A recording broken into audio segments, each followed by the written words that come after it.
All right, Lions fans, I've got a banger of a video for you today. Man, this one has me excited. Just how much I learned out of this video that I'm about to give to you right now.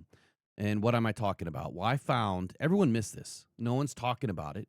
The absolute brilliancy of what Dan Campbell and the Detroit Lions just did with Drew Petzing really came alive for me in the information that I'm about to share with you.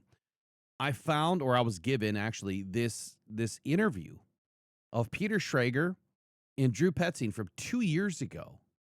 And I learned so much in these 29 minutes of Drew Petzing, more than all of the research I did last week. 3 articles, I don't know, 2 videos, 3-4 hours of live stream talking about Drew Petzing. And I learned more in this 29 minutes. And I just have to tell you, if you have a fan, a friend, a Lions fan that is on the fence, poo-pooing this hire, whatever, send them this video and tell them that they're going to learn a ton. I hope that you tell me in the comments what you took away from this, because I'm giddy about this, because this dude has been through so much. And not only that, but the first guy that really got him his first job, I missed that name too, Norv Turner. How did we all miss Norv Turner? This dude is way more intelligent than people are giving him the credit to be. Drew Petzing, Peter Schrager, 2 years ago. Let's just get into it, man. I hope you enjoy the video. We'll start because live commentary today is provided by DetroitFootballJournal.com. If you haven't signed up, please sign up. It's free. Just stick in your email, and I'll upgrade you for free for the next 6 months on me. 6-month membership to DetroitFootballJournal.com today. I'm going to do stop and start and breakdown here so we make sure that we maintain our copyright law, okay? Let's get into it. I will have to also throw up the timeout. David Montgomery is going to be doing our timeout today since they show some NFL clips. All right, let's get into it, man. You're up, Peter. It had been 11 months since we had seen Kyler Murray on a football field, and there on 3rd and 10 with the game on the line against a good Atlanta Falcons defense, Kyler Murray did Kyler Murray things, and I think a nation had a sigh of relief knowing that not only was Kyler back, but that the Cardinals were on the right track. And his offensive coordinator with this new coaching staff is a guy that I've been hearing about for years. He's one of the bright young offensive minds in the league, and I'm thrilled to have him on this season with Peter Schrager. Mr. Drew Petzing, welcome to the show, my man. Yeah, I appreciate it, Peter. Thanks a lot, man. Dude, I love your story. I love everything I've heard about you, but I'll be candid. We don't have this great personal friendship. It goes back 10 years. I've just been hearing about you for a really long time. As we head in towards week 11, your feeling about the state of this quarterback position with Kyler now on the field, and you could finally run your offense with Kyler Murray at the switch. Yeah, it's exciting. I think, certainly last 2 days ago, last weekend was a big step. First time back on the field for him, the emotions, the reality, the stress, the physical aspect of it. So it was exciting. It was stressful. I thought he handled it really well. And it was great to see him go out and perform like that, because I know he's capable of it. Certainly when you go through an injury like that, the process that he had to go to put himself back on the field, learn a new offense, get to know his teammates while not really playing for the offseason and training camp was really excited for him and for us. And it was a lot of fun. The rap on Kyler, like going into the season was, well, is he going to be around? Is he going to be invested? We don't know how. Everything I've heard to a man, this guy has been unbelievable in the building while rehabbing. What's been your impression of Kyler Murray just a few months into working with him since you got there back in January? Okay, before he answers that question, I just wanted to break this part of it down. Kyler Murray was out for 11 months battling his injury, right? And so Drew Petzing finally getting an opportunity to be around Kyler. Towards the end of the season, right? Week 11. We have to take 22, I think, 22, 23. We have to kind of take those seasons with a grain of salt with Kyler Murray, because he wasn't up to speed, right? Drew is teaching other quarterbacks how to do this, and Kyler's not on the field. Yeah, I don't think Kyler's the right system quarterback for this scheme, but the dude's an amazing athlete. He can make some beautiful throws if he can actually see downfield. But the point is, Kyler was never really ready to take over this offense. They had the playmakers, and if you watch, man, you watch how this offense got better and better and better. A few things trailed off at 25 because they had a bunch of injuries, but Drew Petzing has done an amazing job. And you've already heard how Peter Schrager has already given him his flowers, man, that this is one of the brightest young minds that the NFL is spitting out as now the new Lions offensive coordinator here for 2026. Yeah, I think you just hit on it. It was impressive, really, from the get-go. I mean, to watch the way that he attacked rehab. I tore my ACL my sophomore year of college. I know what that rehab is like. Certainly not at that level when it's your job, it's your career, it's your livelihood. So to watch the way he approached every day in the training room, on the field as he started to get running again, and then at the same time learning a new system, learning a new language, learning a new way of doing things. And he had to juggle both of those in a very small amount of time, and I thought he just did it with really such conviction, such focus, and such drive. So it was fun to be a part of. Do you see stuff in practice that I know we saw that play on 3rd and 10, and he played really well on Sunday? But do you see stuff in practice that you're like, all right, I've coached a lot of quarterbacks, but this guy does some that not a lot of do? Absolutely. When you get a guy of that talent level, it's a couple times a day, and no matter even the little things where you're just you might it might be a RVA period or warm ups where you just kind of your head snaps like, what in the world was that? Because he does so many things that very few people can do, and does it at such a high level consistently. It's impressive to watch. Yeah, and did you think he would be able to get the kitchen sink thrown at him in that first week? I didn't know if it was gonna be like, here's 5 plays, here's the Tecmo offense. You got 4 plays, Kyler. Just don't hurt yourself. It felt like you guys threw the kitchen sink at him, and he was able to do it at 100% full tilt. We did. We really held nothing back. Honestly, a lot of that was his confidence to me. So like I kind of went into it, especially in the offseason, we're building it just saying like, all right, let's see what he can handle. Let's see what, because realistically, you look at, and I said this to some people last week, what do offenses look like the first week of preseason when they've had 3 months to get ready, 2 weeks of nothing but practice? It's sloppy then when it's 11 starters that have been together and doing it for months. I mean, this guy basically did it for 3 weeks, physically. So that was my mindset, but he kind of assured me the entire time. He's like, believe me, when I hit the field, I will be ready. I can handle it. Don't worry about it. And he never swayed from that message. So it gave me the confidence to say, hey, he feels good about it. You watched him do it in practice. He handled it well, during the week. So we really didn't hold a lot back. I thought he handled it really well. Now, before he got there, you had Dobbs, you had Clayton Tune. Like, was he involved in the week-to-week game? Okay, I got to break this part down too because I know it's going to come up. I know it's going to happen this summer, and Lions fans are going to get all, into their feelings because that's what we do, right? Let's back up on Kyler. Kyler had to learn a brand new language, and, that's very difficult for any quarterback to have to do. I don't care what the circumstance is. Anytime you bring in a new offensive coordinator, there's going to be some hiccups.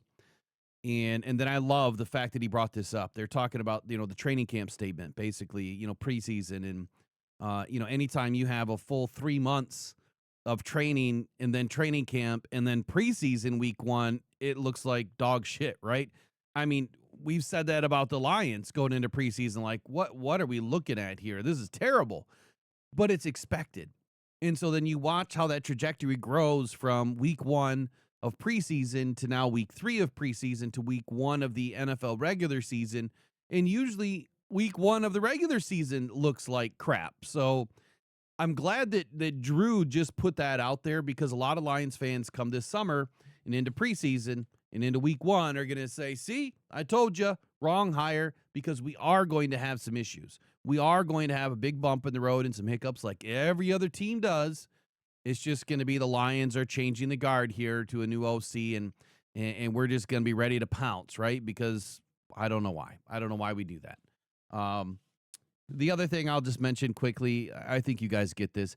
Him saying good things about Kyler Murray. Look, there's a lot of great things about Kyler Murray. The one thing that OCs, DCs, HCs will never do is when you ask them a direct question about how they feel about a quarterback or a wide receiver, they're never going to give you a bad answer, ever. So don't read into it, okay? Let's continue, Peter. Let's go. And I think a lot of the questions about Kyler is how invested is he with the Monday to Saturday stuff? Was he there helping them game plan and kind of learning the playbook and getting it down? Absolutely. I mean, he in the meeting room, he's asking questions. He's engaging with the other guys in that room. He learned a ton from their reps. Listen to the questions they asked. Watch their process in terms of how Dobbs prepared, how Clayton prepared. Things that, especially Clayton as a rookie, he might give him a little piece of advice and say, hey, like, I see why you're seeing it this way. This is how I think about it. And it was fun to see that development, that growth in his game and as a teammate. And I think he helped the guys in that room. And I think he also grew a lot from watching them do it and learn the offense and talk through some of the stuff that we went through. Dude, I watched this Cardinals team, and I know you guys only have 2 wins. It's not like you guys are like the 76 Steelers or the 85 Bears. I get it. But gosh, is there not a team in the league that fights harder and seems to have more fun and goes out there and plays? Like, we know that the talent necessarily isn't, the greatest show on turf or whatever, but your boys are playing. Like, what's the vibe there in Arizona that every week, no one has packed it in? If anything, the team is getting better as the season goes on. Yeah, and that's really been our focus since we got here in April. When the first day the players showed up, it's our goal is to get better every day, regardless of outcome, regardless of score. Are you individually improving at your job? And coaching, playing, organizationally, are we doing the things to make sure we're moving in the right direction? Win, lose, draw. And I think that's the important thing. Like we came in on Monday after the win on Sunday, it wasn't any different than the week before after the Cleveland game. It is, hey, we won the game because we did these things well. We could have lost the game because we need to improve in these areas. That's the focus. Continue to play at a high level. Continue to play your ass off from an effort perspective, and we're going to end up where we want to be. And it's going to take time. It's not an overnight fix when it's good or bad, and there's always room for improvement. I love your story personally. You're in your mid-30s. This sound familiar? Who's that sound like? Dan Campbell, right? This guy gets it. Drew Petzing gets it. Peter Schrager right away says that you can recognize that the talent wasn't there on this team, not back then. They're building. Obviously, they're building. They're trying to get better as an organization. But I love how Drew Petzing throws out to get better every day, man. You every single day you've got to get better. And win, lose, or draw, it doesn't matter that you've got to break it down the same way. You've got to get after it the same way. And simply says, are you moving in the right direction? Where's that trajectory going, right? Like Dan talks about. We coulda, shoulda, right? We could have won. If we lost, we could have won if we would have done these things. Or if we won, we could have lost if, because we were doing these things. And thankfully, it didn't bite us, right? So exactly the same mentality of Dan Campbell. It's that is going to be one of the main reasons why he fits so well in Detroit. Let's continue on. You're one of the youngest play callers in the NFL. Gannon's a defensive coach, obviously. You guys come in, but you played in high school. You're the captain of your team. You go to Middlebury, which I think of historically as a lacrosse school, if I'm being honest. That's a big lacrosse school. You're there. You're playing defensive back. You get your career cut short by an injury. And now, look, you're not at Alabama or Ohio State. You're at Middlebury, and yet you still say, hey, I'm going to pursue a life in football. When you hurt yourself and you couldn't play football anymore in college and you're at Middlebury, a D3 school, how do you keep focused? How do you stay committed and say, no, but my football dream isn't necessarily over here? Yeah, I think I had a lot of really good people around me. I relied heavily on Coach Ritter, my father, people that I was close with, because the game has always been so important to me. I love the sport. I love the scheme. I love the relationships you build, just the whole process of what football brings to your life. So when it got taken from me, I missed it. And it really kind of put me in a funk. Not that I lost a piece of my identity, but I really didn't have a direction, didn't know what I wanted to do. And Coach Ritter, who was the head coach at the time, he just retired last year. I said, hey, can I help out? Can I stay around the game? Can I help coach? It's something I might be interested in. And he actually played with my father. So he was cool. like, I would love to let you help out. He goes, but if your grades slip at all, your dad is going to murder me. He's like, so. Where did you grow up, Drew? Are you a Massachusetts guy? Yeah, I moved to Mass when I was 7. So I grew up just outside Boston in Wellesley, Massachusetts. Okay. And lived there most of my childhood. And so my first year, I volunteered in the fall. My junior year, didn't play, helped out on defense because I played safety, and just fell in love with it. At D3 school, I think there was 7 guys on staff. Yeah. So, as an 8th guy, you got to be very involved. I was doing breakdowns, I got to coach, I was helping film practice, I was doing film exchanges, and just loved it. And then that summer, I did a business program at Dartmouth, the Tuck Business Bridge program. And it was an intensive business course to look at finance and, Tell me you're a Buddy Stevens disciple as well. Are you? No, I'm not. Okay. All right. It was strictly from a school perspective, but it was that contrast of all right, I could do this and I could go into banking or finance or I could coach football. And I'm like, God, that fall of football was 100 times more enjoyable. And I'm like, and if you can make money doing this, I'm doing this. So it was kind of just put all the eggs in that basket, try to start to meet people and get connected to people in different areas, learn everything I could from a coaching perspective. And I was very fortunate in my career early to be around some great people that grew me, developed me, invested in me, and taught me a lot about the business and helped me with some great opportunities. So you see a light, you see football, you see joy. Your first gig was in 2009. You were a volunteer student assistant at Harvard. How does that happen, and what was that role? Yeah, so it was kind of, so as I said, so volunteer my junior year. I actually had enough credits. I didn't take any classes my senior year, and I was going to volunteer, and they had an open position, so they ended up paying. I was a senior in college, living off campus, not taking classes, coaching football. It was it was the awesome. dream. It was the best. And when school was coming to a close, it was all right, I got to start talking to people. I got to find my next job. I want to stay in football. I want to make this work. And I just started kind of using the small connections I had. And a family friend, Ben Bloom, who's the D-line coach now with the Browns, was an assistant D-line coach at Harvard. From Wellesley, so from my hometown, and he was one of the guys I reached out to, and he goes, hey, funny you called. He goes, we were talking in a staff meeting this morning. We're looking for an unpaid intern.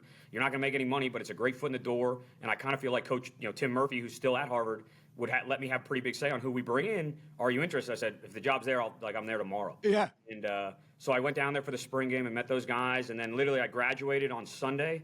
I drove home Monday. I was in a staff meeting Tuesday morning and worked there that first season unpaid on defense. And it was all, I mean, the amount of football I learned, what I got exposed to, it was awesome. It's funny because Middlebury, if the listeners at home don't know, like you go to, we're in Lower Manhattan, you go to Wall Street, every other person is Harvard, Yale, Middlebury, like all these, and you could have had that walk, you could have walked that walk. You're like, no, football. You go to BC to be an assistant, then you end up at Yale. I imagine Middlebury, BC, Yale, Harvard, you're collecting people in your lives that, yes, football, but some of the most interesting people in the world who are doing some crazy big things right now. Yeah, absolutely. As you said, I mean, mostly the players, the students. I mean, it was like I remember talking to some of the guys as they were graduating at Harvard, and the opportunities they were just, I was unpaid, and they're deciding, I have this 6-figure job with this bonus. I'm like, that money doesn't seem real to me. I don't need it's like mind blowing to me the opportunities those guys had. I mean, obviously because of who they are and what they were a part of. And but yeah, it was really great to get exposed to those type of people on so many different areas, so many different levels. If you're not getting it by now, Drew Petzing is not only well connected, well traveled, well studied. The dude's smart. Taking graduate assistant opportunities, Dartmouth. I mean, come on. Are you kidding me here? Like this dude taking finance classes. I don't care which of the 3 or 4 schools it is, Harvard, Yale, Dartmouth, Middlebury. I mean, Middlebury in and of itself is an amazing institution. Over 84 national championships in that school. And I think a lot of it is lacrosse, but every single athletic sport in Middlebury, they're all winning. I don't care what it is. They're all winning. So he has a good lineage, man. He's coming from where he's coming from, highly intelligent, surrounding himself around great people, but it gets better. It gets a lot better. Here we go. 2013, an NFL gig opens up. You're 4 years into coaching, and it's an intern with the operations side of the Cleveland Browns.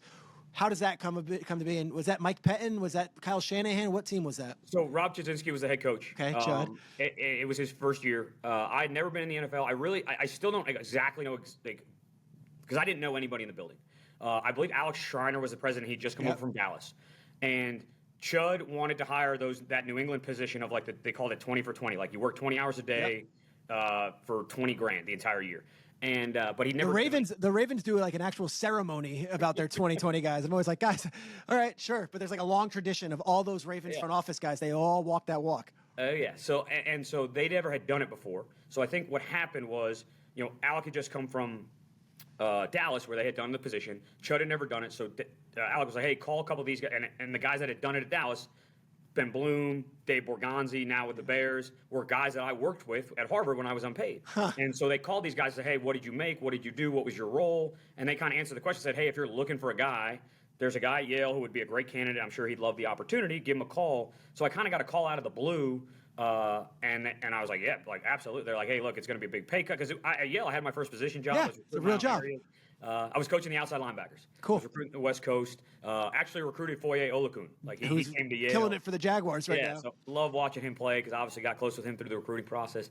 And I was like, absolutely. Like NFL, if it's an opportunity, I'd love to take it. Like, don't really care what the role is. Like, let me in the building and I'll figure it out. And went through the process. It was kind of a wild, and I got snowed in out there for like 3 days during my interview.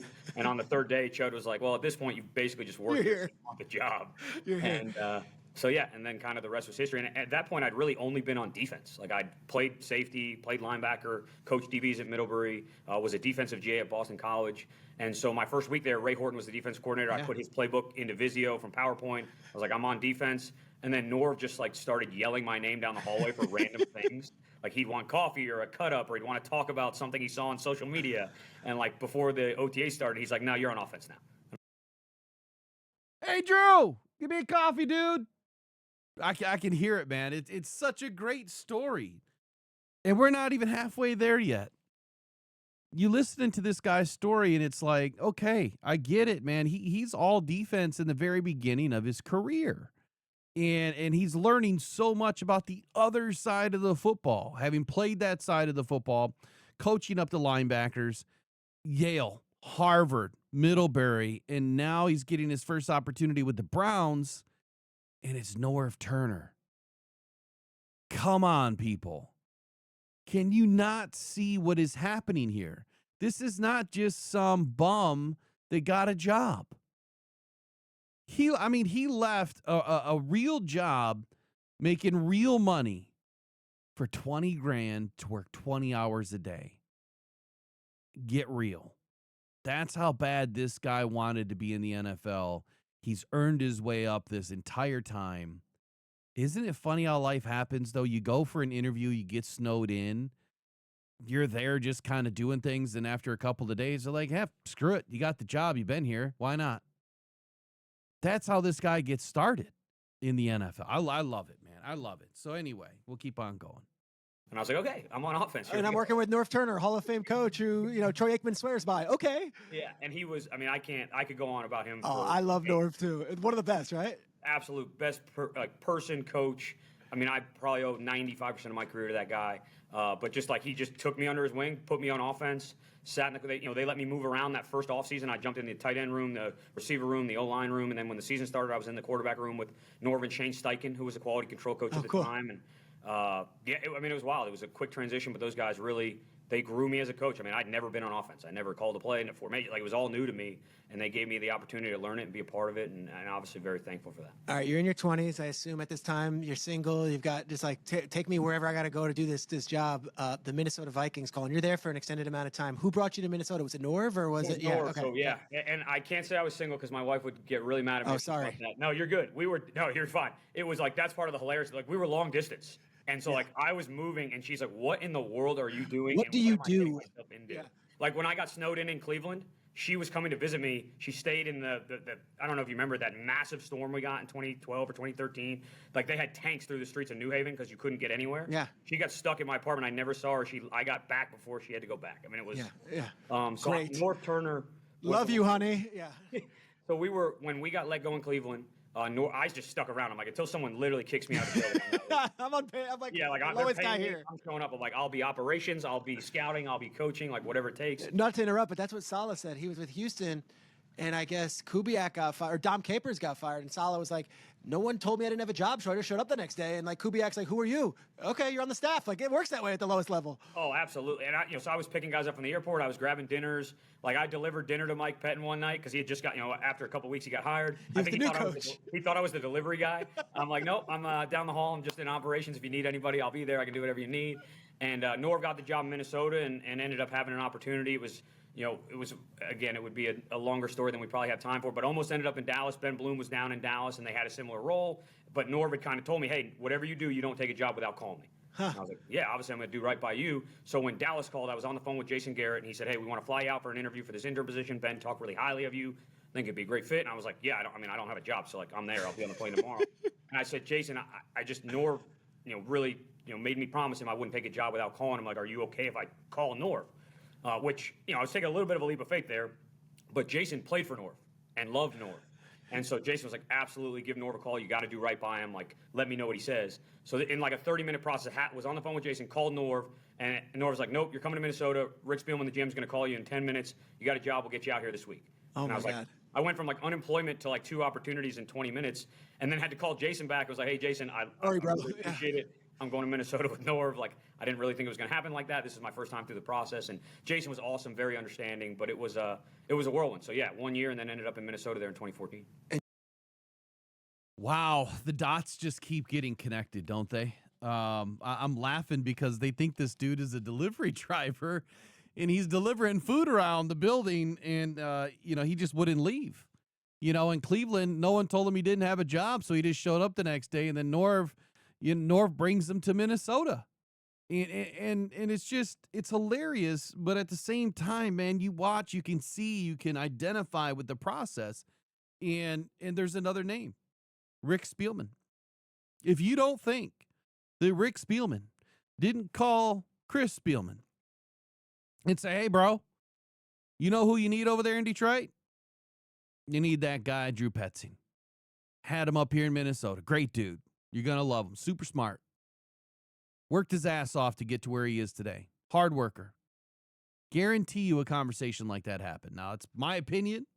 I don't know. Like some other people say that they know things. Look, I don't know. I'm just guessing. But you can connect the dots, man. There's so many 6 ways of separation or whatever they call it, right? He's already been connected to Detroit before he came to Detroit. So we'll keep going here. This interview is just gold. And you're there for a bit. Is Zim the coach when you're there, and he's the head coach? It was Zim's first year in 2014, Norv's first year, and then I've told the story. I got picked up at the airport to go sign my contract and meet everybody, and the guy that I got picked up, an ops guy picked us up was me, Jonathan Gannon, and Evan Marcus.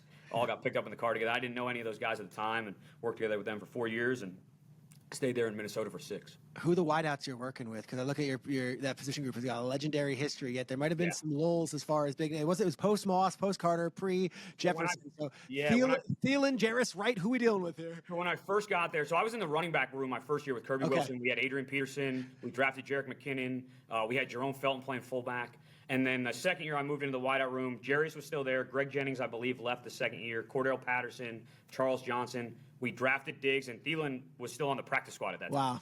Wow. And then I stayed in that, and then my 3 years in that room as an assistant, Thielen became Thielen. Obviously, Diggs became Diggs, and all of a sudden you had, one of the best receiver rooms in the NFL again, just by nature of those 2 players. Give me a good Diggs story that would sum up young Stephon Diggs, because he's a 5th. Okay, before he gets to the Diggs story here, again, I have to point this out because when he goes to Minnesota, and think about this path that he's been. I mean, just these 3 names, right? Shane Steichen, Norv Turner, and Mike Zimmer, right? Just those 3 names. And there's Mike Pettin and I don't know, 20, 30 other names he's been around that are all big guys in the league now. But I want to wind back to his running back room. McKinnon, Felton, AP, right? So he got to be around one of the most legendary running backs during his time, Adrian Peterson. But that's not the guy that I'm most concerned about. It's McKinnon. If I remember correctly, McKinnon had some pretty electric games catching the ball out of the backfield. And so you learn a lot by the guys you get an opportunity to coach and be around. And so if you don't think that he doesn't have a design and a plan already for Gibbs in Montgomery, assuming Montgomery's going to stay, McKinnon and AP probably paved that way back when, right? I doubt that we're going to bring back a fullback, but who knows? I hope not. And then Thielen and Diggs, again, around 2 of the NFL's premier athletes, premier wide receivers, guys that he got to be around at the infancy of their careers. Thielen was still on the practice squad. Diggs wasn't Diggs yet. And he was a part of that. He helped build and nurture that. So again, connect the dots, people. Everyone missed this. Everybody missed this. And nobody is talking about this, how good of a hire this really is.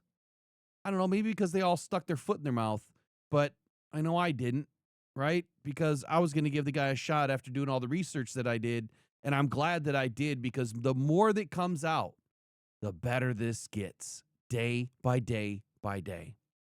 Got a couple minutes left. Round pick. He's not a guy at a first round caliber of some of these other guys, and yet since he got on the field, he's been making plays. And I think that his work ethic and his love of the game of football and his just desire to be great was unbelievable. Like, I can remember, and it was one of those, I can't remember if it was after practice, like we were not in the building, or like as players, like we weren't on the field, and you walk in the indoor and the dude has a full lather, looks like he's been running 150 routes. And to the point where it like almost happened so consistently, we had to stop. We were like, dude, you're going to hurt yourself. Like, you're overworking. Like, you need to slow down. And he was just one of those guys, like, every time, as you said, every time he touched the field, it was kind of those head-turning moments where you're like, who was running that route? Like, he just killed the top corner and scout team. Like, he made an unbelievable catch. And it was like over and over and over again to the point where, like, we got to put this guy on the field. Like, because he was inactive for his first 4 or 5 games. I remember.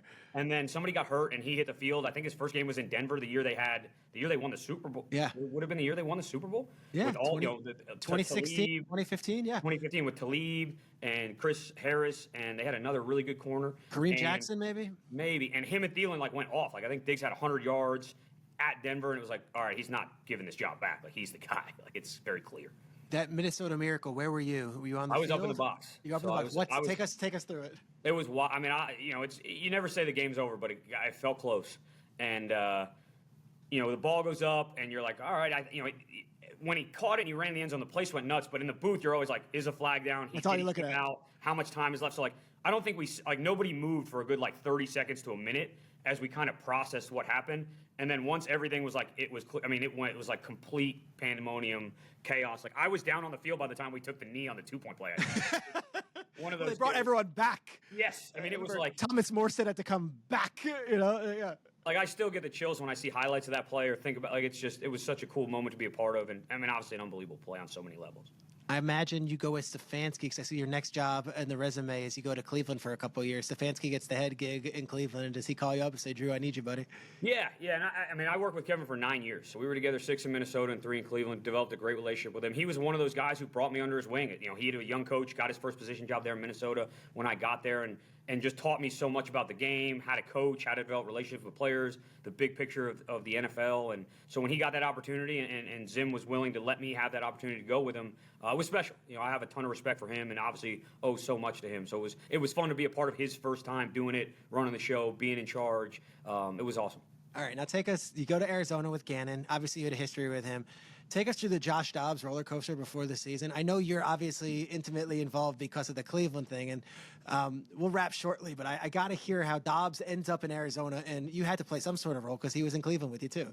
Yeah, I mean, I certainly had a relationship with him. Monty, our GM, had him the last couple games there in Tennessee, and I think it's one of those things that as an organization, we're always going to try to make the team better. In any little thing we can do from a roster perspective in terms of the way we operate. So it was my job, and I said this to everybody, hey, everybody in that room, my job is to get you ready to start in the NFL. And I think Monty came to me somewhere during the end of training camp and said, hey, I think this is an opportunity that may be available to us. What are your thoughts on it? How do you feel about the person, the player? How long will it take to get him ready if this is the move? And I just kind of broke it down. I said, look, the language is going to be eerily similar. He's an extremely smart player, so I don't think there's going to be a long runway. Certainly hear the pros, what he brings to the team. Here, obviously, some of the issues of bringing him in 10 days before the season. But if that's a decision that we choose an organization that thinks this gives us the best chance, I know we can make it work. And Monty did a great job and has done a great job since I've been here of always trying to improve the roster and always trying to make us competitive. So it was one of those things. And he thought it was best for the team. I certainly was on board with it. JG, obviously, a big part of that. And he got in here and hit the ground running very quickly. And kudos to him because that's not an easy task. I mean, that was unbelievable.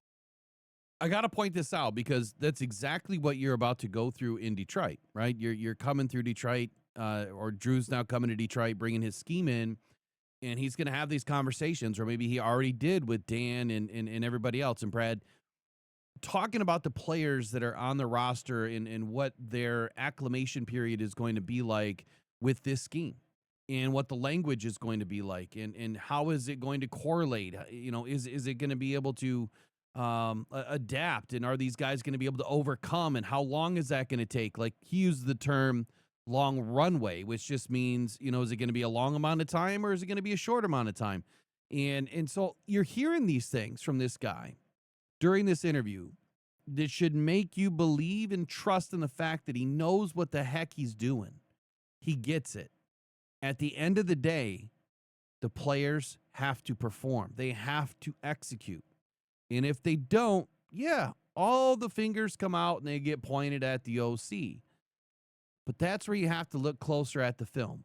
And you have to see, who's making the mistakes, who's not doing what, where their communication issues, like there were a lot last season. It's up to this guy to get that cleaned up. Absolutely. But if it is cleaned up and these guys aren't performing, you can't blame the OC. Now, I'm not trying to give this guy an excuse to start his way in Detroit. Absolutely not. But what he's giving you today, 2 years ago, is that you should be able to at least develop some confidence now and that this guy knows what he's doing. Literally a couple minutes left and we're going to be done with this interview. Believable in itself, and then he has a second chapter already with Minnesota. Have you reached out to him at all and just said, hey bro, I'm watching, because I know they're rivals, but it's been unbelievable? Yeah, absolutely. So obviously last week when we lost to Cleveland was his first game playing, checked the stat line, texted him right away, was so fired up for him, and it's so, I love watching him play, love the energy he brings. He's obviously done a great job for them, and I think it really worked out for everybody. I think that's when you can have a win-win like that, it's always a good situation. All right, and now back to the Cardinals, wrapping it up with this. Kyler Connor's back on the field. We've got all these young wide receivers, Rondale, and of course Marquise, and then I'm loving what I'm seeing this kid, Michael Wilson. And then Trey McBride, the tight end, who took a little while in his career to get going, is now a real factor. So much young talent. And then you have the number 6 overall pick in Johnson playing well on offensive line. If you're a viewer at home and you don't watch a lot of Arizona Cardinals football, what would be your message to them of what they can expect for the second half of the season?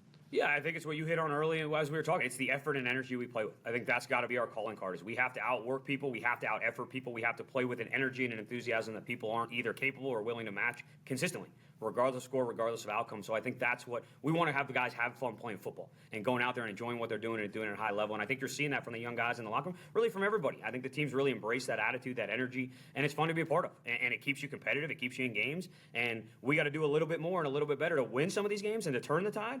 But I think everybody feels like it's really close, and I think that's where the buy-in and the energy and the effort comes from, and we just got to keep it going. And Kyler, he's exceeded expectations from what it sounds like. Yeah, he's been awesome. I can't say enough about him as a player, as a person, as a teammate. He's been extremely fun to work with. I was so fired up for him, so proud of him just to watch him go out there and do what I know he's capable of, and certainly he knows he's capable of, but it's always fun when you get to put it on that stage. Did you see the sky cam angle yet that they did? Yeah, everything about it.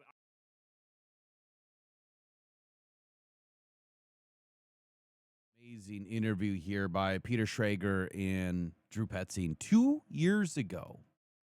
2 years ago. Crazy stat that I wrote down here. Schrag saw Wilson, the Arizona Cardinals, Michael Wilson, I believe, right? He saw back in 2023 or 2024, whenever this was filmed, that he was going to be somebody. And he had a crazy good year this year. If you didn't hear it at the end there, which I'm sure you did, but I'll remind you anyway. Have fun, high energy, finish strong, outpace. That's what I heard. Even though they're having a down year, right, in that year. When was this, 23, 24? He's sending the message, man, to finish strong, outpace, play with the energy. You know, the energy is infectious. That's the right attitude. Right? No matter if you're winning or losing, you have to be winning every day. The score is what the score is, but you still have to go to work and win. And you still have to show up and win, no matter what. Otherwise, you're always going to lose. I love the guy's energy. Please share, please like, please hype, please get it out there. Let's kill this toxic narrative in Detroit about Drew Petzing. This guy's a winner. He has to execute too. But this dude is a winner, and he should be welcomed with giant open arms from Detroit Lions fans, because this is exactly the type of guy you want in Detroit. Think you go on Pride, go Detroit Lions. Don't forget, DetroitFootballJournal.com is just a click away. Sign up with your email today, and I'm going to upgrade you with a free 6-month membership. All right, take care, everybody. We'll see you guys in the next one. Bye-bye. Pressured by Hutchinson, he goes down.